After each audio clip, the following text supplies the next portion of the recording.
Thank everybody for tuning in to the Urban Talk podcast. We back at it. I got a surprise guest for everybody. Today we'll be sitting down having a one-on-one with none other than Iam. So what we're going to do, we're going to take it all the way back to where first, for me, how I got introduced to him, 2011. You already know what I'm about to say. Yes, sir. Good girls like bad guys. So when you went in the studio, what was going on? Like, people don't just go in the studio and say good girls like bad and make it a hit. Like, you play that right now, it's going crazy. Yeah, about 10 years old So what made you, what, come on, 10 years ago? Yeah, it's still going to. How you came up with that? I had got my feelings hurt. I ain't gonna lie to you. So you had hurt man's problems. Yeah, it came from nobody knows though. Yeah? Yeah, so nobody knows like my venting session. Yeah. And then good girls like, okay. Man, when I heard that song, I was like, hey. But I ain't even like it though. That's the crazy part. Why is it like that? It seemed like most artists, what they hate is always the hit. I knew it was gonna work because I posted a snippet. Like I still do like post snippets just to see like if I'm going in the right direction. Right. So when I had posted it, all the dudes was giving me feedback. Right. Like, it's crazy. So then I let my cousin hear. He was like, well, you gotta finish this. And I don't forgot who it was, but somebody had comment on it. I was like, bro, finish it. Right. So I went back in. Yeah. I finished it. Then I dropped it.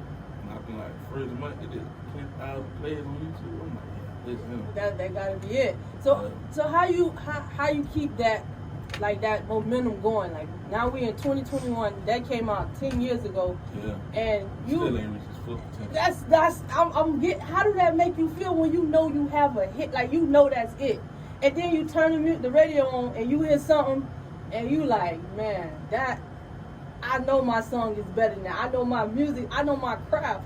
But how do that make you feel as an artist when you got a banger like Good Girls? Like even if we come to right now, how many? Your song, how many? That's my jam right there. And then you have other not so good music. Like how do you keep staying motivated to keep making more music? It's my only way out. Like that's what everybody know me for. Okay. They don't know me for nothing else. Right. If I go out here and do something stupid, they gonna be like, man, you should have been doing that. Yeah, he had the chance to go. He didn't go. Right. But nah, like I don't need nobody to tell me like go to the studio. Keep grinding. Yeah, I just do it naturally. Because it seems like when you get that one song, that's all you need is that one sometime. You do, but I be telling myself like everything a cycle. Right. So right now they ain't pushing like the feel good music or the music that, you know what I'm saying, that really got substance. And that tells stories. Right. That's why I like how many you could tell like I listen to music if I could feel like that's really where you coming from. Right. And on that song it's like, yeah. So you gotta ask yourself. Yeah. If you sit there and you ask yourself like, bro, I was going through H1B. Who was there? Who was there? how many really jumped ship? Right, like and you look around like, God. 9 times out of 10, it's either a handful or just you. It's just you, and it's like, as soon as you get down, and you might need a little hand to pull you up, and you done pulled up all these people. Nobody know what it is. How many niggas was there when you stopped? And that's why I really understand it. But after doing it so long, what keep you motivated to just keep going, even if you feel like, okay, I haven't reached where I want to go? But I'm like one of the few people locally that don't come outside for free. Oh, okay. I got you. I mean, if I could go get $500 or $1,000 for a show, so some people ain't much, but how many people could really say they get paid to do something they love? Not a lot. And then too, if I could get that, I could go get me 50 tonight. Hello. For 30 minutes. Yeah. That's somebody's whole year working. And not even after taxes. Yeah, that's what I'm trying to say. And then on top of that, you flipped it. You DJ too. Yeah, I DJ. That's like a master plan with one-on-one because you could push your own music at different parties as well. You don't? Nah. I ain't gonna lie. I feel like it's green. Like, I ain't gonna break lie. that down to me. Make me understand that. Because I just feel like I don't want people to get like that impression. Like, oh, every time we book Doogie, he just have a whole Doogie session. Now, if I'm playing it for my family, or I'm doing like a family party, we'll have a Doogie session. Right. If it's somebody else, I ain't gonna play it. I ain't gonna lie, if I go to the party, they say you on the ones and twos, and you don't play how many, I'm gonna be like, come on, man. Yeah, I don't play my music. So, why? I really don't get it, because it feel like that'd be the perfect time to introduce your music to people who probably haven't heard it before.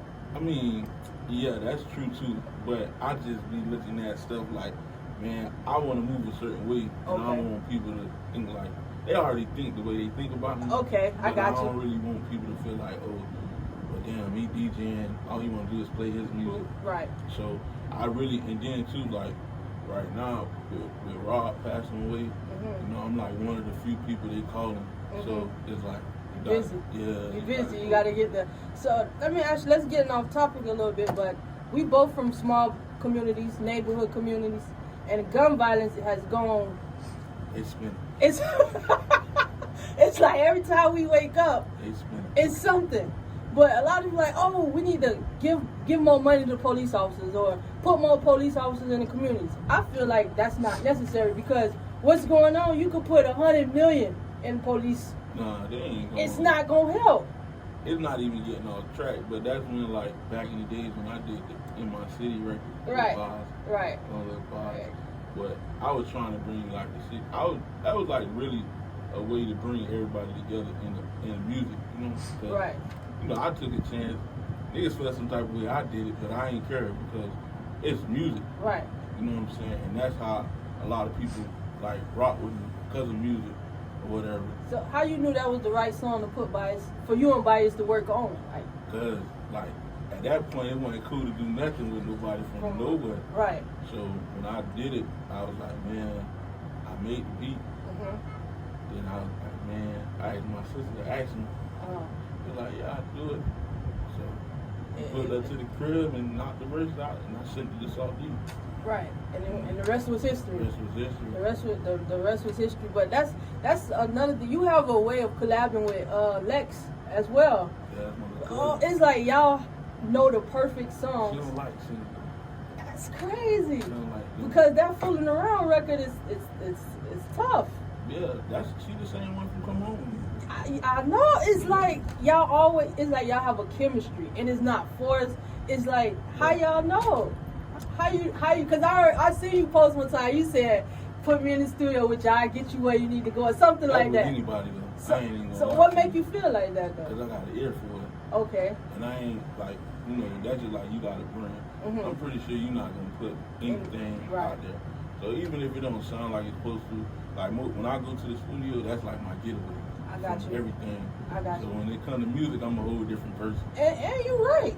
So when you lock in like that, I be trying to tell her, like, just trust me. Like, you've been trusting me all these years. Right. Just trust me. And she only go to the studio because of me. For real? Yeah, she tells me, man, I don't know how you do it. Like, you stay motivated. But I just see, like, it's going to come. Right. It might not come tomorrow. It might come tonight. Who knows? But it's definitely going to come. Social media, man, the right person to see it. People follow me now who can push a button and make it happen, but they just ain't going to do it. They scared. I don't know why. You know, that story sounds a little bit like what Rob Wade was talking about. He was like, I was grinding, and I was going to all these record companies, and nobody ain't want to. Yeah. Do you feel like they have a persona of what they want, or they push? Well, right now, I feel like they want it already built. They had the car lot just stopping. So they want you to have your full team, everything, and they don't want to do the hard work like back in the day and help push the artists. They want it all because, like, social media, you got like he got 1 million followers or 500,000 without no deal. Just imagine if we give him a little change and make it look like something. That's gonna blow their pockets up. It's all about perception. But you going back to a topic of contracts now. 360 contracts have been like the killers of new. What would be a contract you would sign? Like, if say I come to you right now with a contract, what do that contract have to have? Like a little bit of everything. So you ain't signing no 360 right now? I would. You would? Because you got to think about it, it's business. So when you're doing business, ain't no rules in business. Okay. You control the stipulations of the contract. So I know I got a lot to offer. Right. I can go perform one night. I can go host a party, or I can go DJ. Right. So that's working right now for you too. Yeah, but I can't let you eat off everything. Gotcha. So when you do the contract, what you gotta pinpoint exactly what you want to make money off of. So break down the 360 contract. What is that? From my understanding. Because it's like everybody get paid, then you get paid. But they give you money up front. Oh, so it's like they give you advance, and then on the back end they give you money. Like they cut from the back end with interest. So it's like a loan. So you got to be smart with that big first lump sum, basically, because everything else they owe you, they really gonna take it. They gonna take it back, find a way. They off everything you do though. Even hosting gigs. Merch, whatever. Like at this point, some record companies they got it to where you got to book through them to get the artists. What? So they getting theirs off top. They don't tell you that. So could you change that in your contract? Yeah, you could change anything because it's business. Business, right? Because like if somebody calls. Bro, I'm not doing that. Right? Yeah, my cousin is gonna tell you, oh, Doogie not doing that. For real. It's not even being Hollywood, but makes sense. I've been doing it a long time, so like it don't excite me. Right. I don't even like clubbing. It's just part of the job. Because you got to stay relevant. And you got to stay out there. I'm gonna give you a tough question. Top 5 rapper, dead or alive, any era. I am.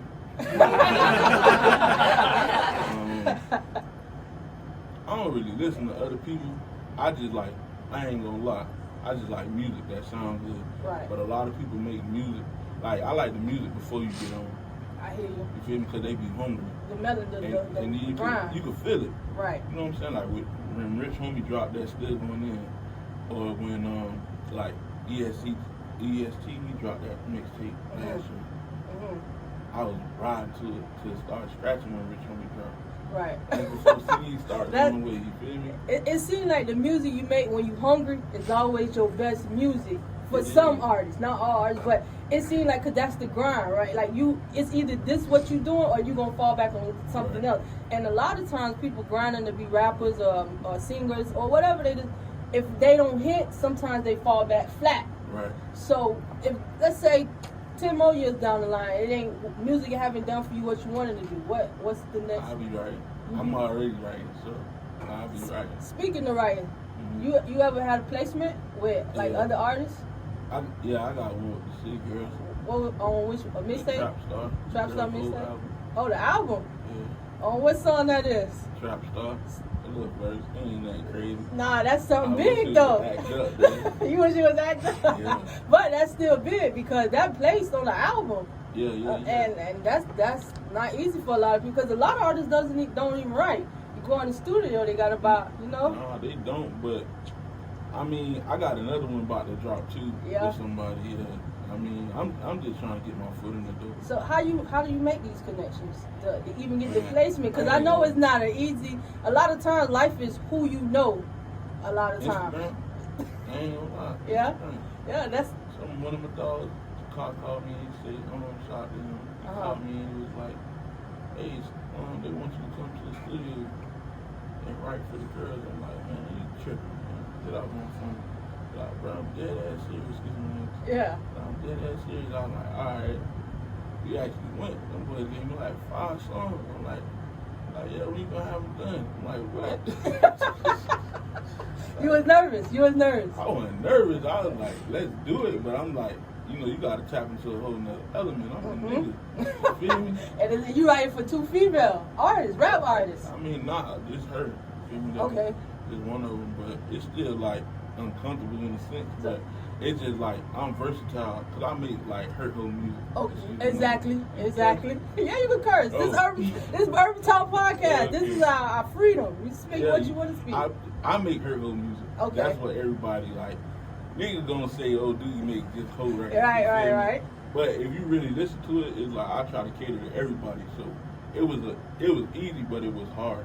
But I really like what I'm working on now. I want to be able to give somebody a whole song, and they do it like exactly the way I do it, because I got an ear for it. And then sometimes it just be about the right person.